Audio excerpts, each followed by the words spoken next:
Hello again, everyone. Finishing off Tampa Bay week, I'm going to look at the Lightning of the NHL today. Obviously, wanted to finish off with the Lightning for this week with Tampa Bay since they're right now playing in the Stanley Cup final against the Blackhawks, potentially being able to take the Stanley Cup back down to Tampa Bay, which would be a great accomplishment. I know they did lose Game 1 last night. I'll talk about that for a little bit. 2-1 to the Blackhawks. Game 1 they lost. Important thing to notice with that, though, is the 2 goals the Blackhawks got did come in the third period. That's when these games, I think, are going to be won or lost. Even if you have a 3-goal lead or something going into the third period, I still think you got to finish these games. You got to play a full 60 minutes in order to beat the Blackhawks, and vice versa. If the Blackhawks want to beat the Lightning, they got to do the same thing. Based off of Game 1 as well, I think the refs are just going to let these guys play. There are only 5 total penalties in the whole game, none in the third period at all. So I think that's key. I think that's what the refs need to do with this series is keep the whistles in their pockets, let these guys play. They've worked hard to get to this stage in the season. They got a 50-50 shot of winning the Stanley Cup. The last thing you want is a poor penalty call that leads to a power play goal. Winning the Stanley Cup. You want these guys to earn it, kind of thing for sure. And I think that's kind of how the series is going to go. I know they lost Game 1, obviously 2-1, but I think that's kind of going to be the scores. I don't think you're going to see too many high scoring games just because the goaltending that these two teams have is just fantastic. I'll get to Bishop after I've talked about all the players of the Lightning. So first, let's get to the forwards and what they got in the Lightning. This season they were third in the East. Amazing record, 50, 24, and 8, so that's 108 points. That's fantastic. Usually you want to have a 40-win season because that'll get you 80 points, and then depending on how you do with your overtime games, let's say you have 10 overtime losses, there's 90 points in the season, you're probably going to squeak into the playoffs. 108 points is fantastic. You get to that 100-point plateau, you're probably going to be one of the top 3, top 4 at least teams in the conference, and you're going to get a first-round home ice advantage for sure. And that's exactly what the Lightning did. Obviously, Steven Stamkos is the heart and soul of that team. He's the guy for sure. Still, he was just born in 1990, so he's still only 25. He's still got a lot of years left playing in him. First overall pick back in 08, obviously. This past season, he had 43 goals, 29 assists, so it's 72 points on the season, which is fantastic. Anytime you can get a guy that's going to score 30-plus goals, that's great. You get a guy that scores 40-plus, he's MVP caliber type of player.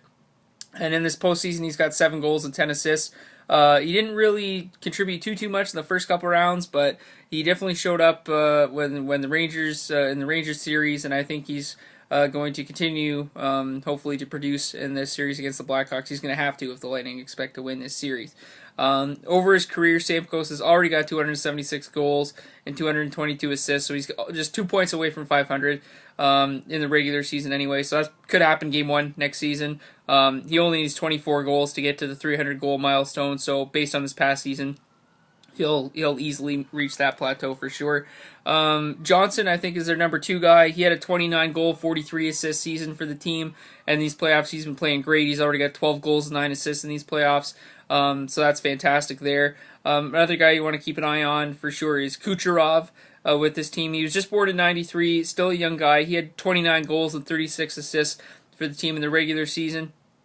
So you have three guys right there that are 30-plus goal potential guys on your team. And if you can have 3 guys on your team that can score 90 goals, you look at an 82-game season, you got 3 guys that are going to average a goal a game.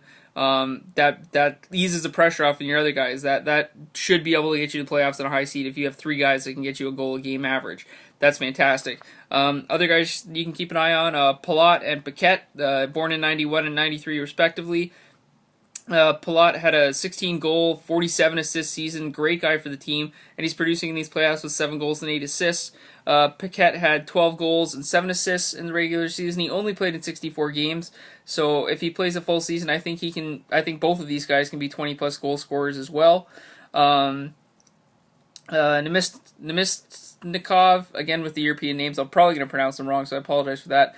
Born in 92, the 27th overall pick back in 2011. He had 9 goals and 7 assists in just 43 games, so in half a season, he had some solid points in half a season there, a full season under his belt. Another potential 20-plus goal scorer.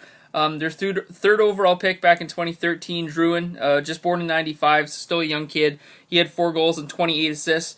And that's key. I mean, you have your goal scorers in Johnson, Kucherov, and Stamkos, so you have to have guys that can get them the puck so that they can be those 30-plus goal scorers, and I think Drouin's going to be that kind of guy going forward for this team for sure. Looking at the defense, I'll look at some young guys. I'll go back to forwards. I'm going to talk about guys that have been born in '89 or later than that first. So looking at the defense, you got Hedman, who's obviously having a great playoff with a goal and 9 assists so far in these playoffs. He had 10 goals and 28 assists in the regular season. However, he did only play in 59 games. Again, another guy that with a full season, imagine what he can do, especially at that defensive spot.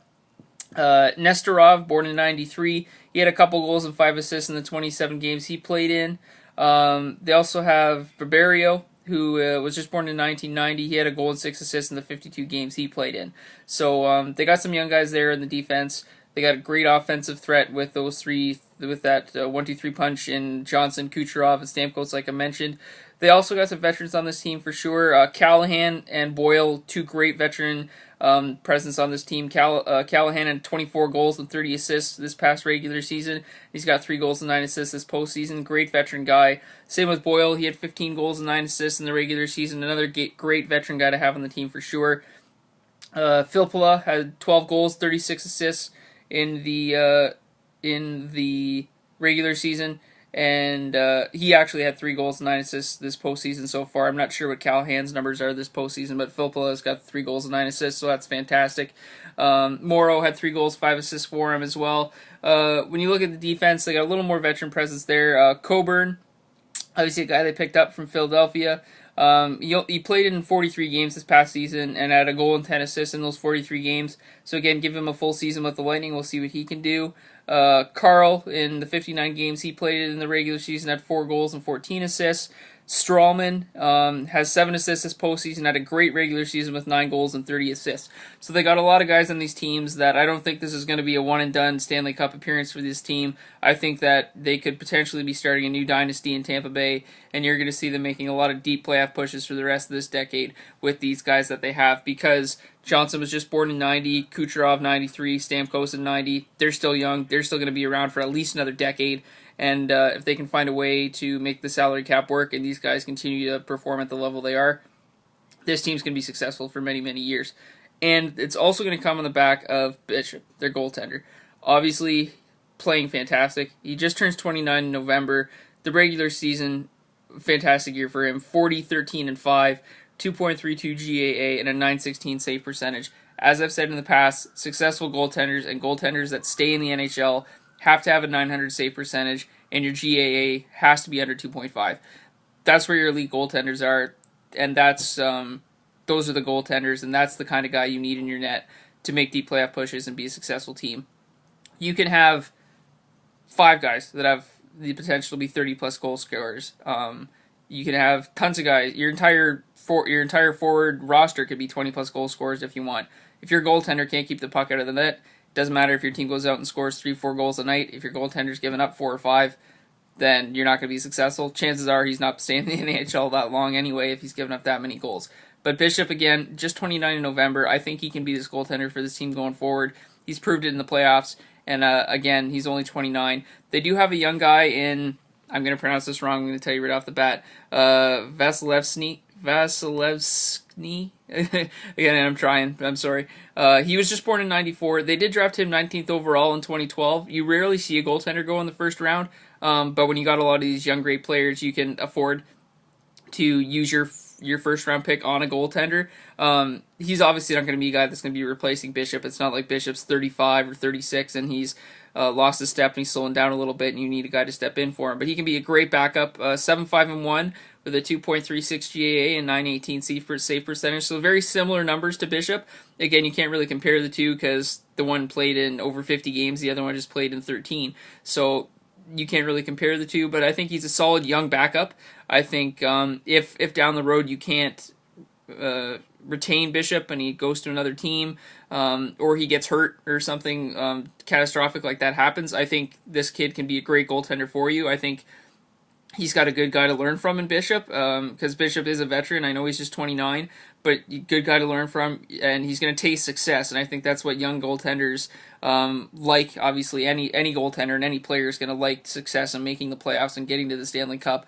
But early in your career, if you get those opportunities, it's going to make you fight harder because you've tasted success. The last thing you're going to want to do is taste defeat. And I think that the flip side can happen too. If you go to a horrible team, you are poor for a few seasons, then you find success. It tastes that much more. The last thing these guys are going to want to have happen is have a poor season and not be able to taste success again. So I think this team is going to be great for many more years. I think this is going to be a deep playoff run. So good luck to the Lightning as they continue in the Stanley Cup Final. Thank you again all for watching this week for Tampa Week. You can follow me on Twitter at GHAM614. And we'll be finishing off my last of the 3 Florida weeks with Miami next week. We'll be talking about Miami sports teams. Thank you again. Bye-bye.